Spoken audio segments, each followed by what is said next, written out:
आज हमारी एक वीडियो में आपका स्वागत है, जो कि हम आपको भारतीय संविधान की अनुसूचियाँ को समझाएंगे।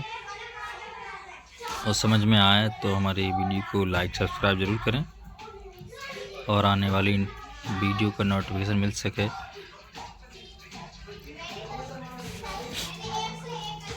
मैं हूं बिशन प्रताप, आपका स्वागत करता हूं मैं अपनी वीडियो में।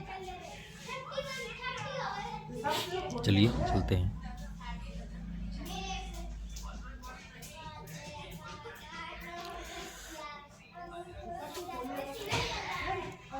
इस बारे में कुछ जान लेते हैं थोड़ा सा। अनुसूची का अर्थ विशेष लिस्ट से है जो संविधान में प्रयुक्त की गई है। एक लीगल डॉक्यूमेंट जिसे हम एक्ट या अधिनियम के नाम से जानते हैं। इसमें उपस्थित कोई भी बात को कहानी का रूप न देते हुए चैप्टर का रूप दिया गया है, जिसमें पार्ट्स या पार्ट्स के अंदर के चैप्टर के रूप में व्यक्त किया जाता है। तो अनुसूचियाँ 12 प्रकार की होती हैं, जो इस प्रकार हैं। पहली अनुसूची के बारे में समझेंगे।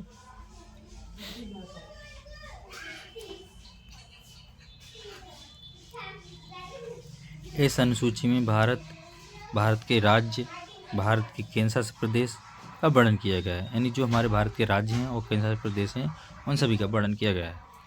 और भारत में कितने राज्य हैं, कितने केंद्र शासित प्रदेश हैं, इन सभी का जो लिस्ट है वह प्रथम अनुसूची में संबंधित है। यानी कि जो भी हमारे राज्य हैं और केंद्र शासित प्रदेश हैं, उन सभी को वर्णित किया गया है और इन सभी के बारे में बताया गया है। तृतीय अनुसूची। तृतीय अनुसूची में संवैधानिक अधिकारियों के वेतन एवं भत्तों का वर्णन तृतीय अनुसूची में मिलता है। यानी द्वितीय अनुसूची में वेतन भत्तों का वर्णन तृतीय अनुसूची में मिलता है। तृतीय अनुसूची।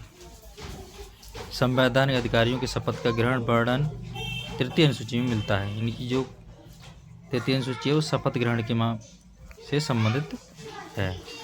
चौथी अनुसूची। चौथी अनुसूची में संसद में 2 सदन होते हैं। संसद में कितने सदन होते हैं? 2 सदन। एक राज्यसभा और दूसरा लोकसभा। यह दोस्तों, इसमें राज्यसभा के बारे में बताया गया है कि राज्यसभा में जो सीटें होंगी वह किस राज्य में कितनी होंगी और केंद्र शासित प्रदेश में कितनी होंगी। यानी कि राज्यसभा, लोकसभा, राज्य, केंद्र शासित प्रदेशों में कितनी सीटें होंगी, इन सभी का वर्णन मिलता है। पंचम अनुसूची। इस अनुसूची में कहा गया है कि भारत के विभिन्न अनुसूचित जाति जनजाति के प्रशासन के बारे में वर्णन किया गया है। इनके लिए एक विशेष प्रशासन की व्यवस्था की गई है।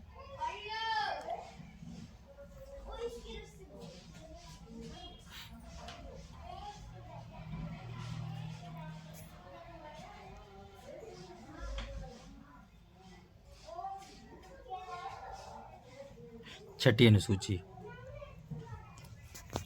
जनजाति के प्रशासन का वर्णन छठी अनुसूची में मिलता है। जो राज्य हैं, यानी कि आपने देखा होगा 5वीं अनुसूची में क्या है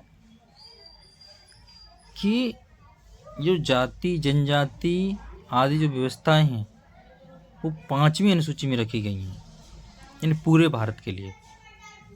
और जो छठी अनुसूची है वो केवल और केवल असम, मेघालय, त्रिपुरा और मिजोरम से संबंधित है। सप्तमी अनुसूची क्या कहती है, देखो। सूचियों का वर्णन इस अनुसूची में मिलता है। भारतीय संविधान में 3 प्रकार की अनुसूचियों का वर्णन है। एक तो संघ सूची, राज्य सूची और संबद्ध सूची। संघ सूची केंद्र से संबंधित होती है, राज्य सूची राज्य से, संबद्ध सूची दोनों से। राज्य जो दोनों के बीच की कड़ी का काम करती है। अष्टमी सूची। 8वीं सूची में भाषा का वर्णन है। जो 8वीं सूची है उसमें भाषा का वर्णन है। दोस्तों, स्टार्टिंग में 14 भारतीय भाषाओं को 8वीं सूची में रखा गया था, लेकिन अब इन भाषाओं को धीरे धीरे बढ़ाकर 22 भाषाओं को इस जगह दे दी गई है। यानी कि हमारी भारतीय भाषाओं में 22 भाषाओं का उल्लेख किया जाता है संविधान में। मूल संविधान में कितनी थी? 14 भाषाएं। अब कितनी है?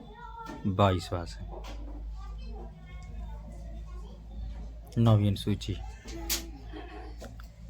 9वीं अनुसूची क्या है दोस्तों? इसे प्रथम संविधान संशोधन द्वारा जोड़ा गया था, जो कि 1951 में हुआ था। जो भी भूमि सुधार से संबंधित है, वर्तमान में इसे 284 विषय के रूप में रखा गया है।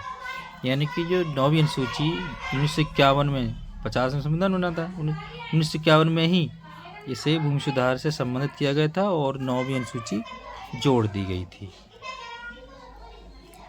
10वीं अनुसूची। 10वीं अनुसूची क्या है? 52 में संविधान संशोधन द्वारा 1995 को जोड़ा गया था, जो कि दल बदल से संबंधित है। किससे संबंधित है? दल बदल से संबंधित है। 11वीं अनुसूची। 11वीं अनुसूची किससे संबंधित है? इसको 73वें संविधान संशोधन द्वारा जोड़ा गया था। इस संशोधन को 1992 में संसद में पेश किया गया और 1993 में पास हो गया था। इसमें पंचायती व्यवस्था, इसको ध्यान में रखना है। 11वीं अनुसूची में क्या है? पंचायती राज व्यवस्था से संबंधित किया है और 29 भाषाएं 29 कार्य क्षेत्र सौंपे गए थे। कितने सौंपे गए थे? 29 कार्य क्षेत्र सौंपे गए थे। 12वीं अनुसूची। 12वीं अनुसूची देखिए, इसको 74 में 73 में 11 में जोड़ दिए और 74 में संविधान संशोधन द्वारा 1992 में और 93 में जोड़ा गया था, जो कि नगर प्रशासन यानी कि जो नगर निकाय होते हैं उनको संबंधित रखा गया था। इसमें कार्य क्षेत्र कितने हैं? 18 कार्य क्षेत्र। कितने हैं? 18।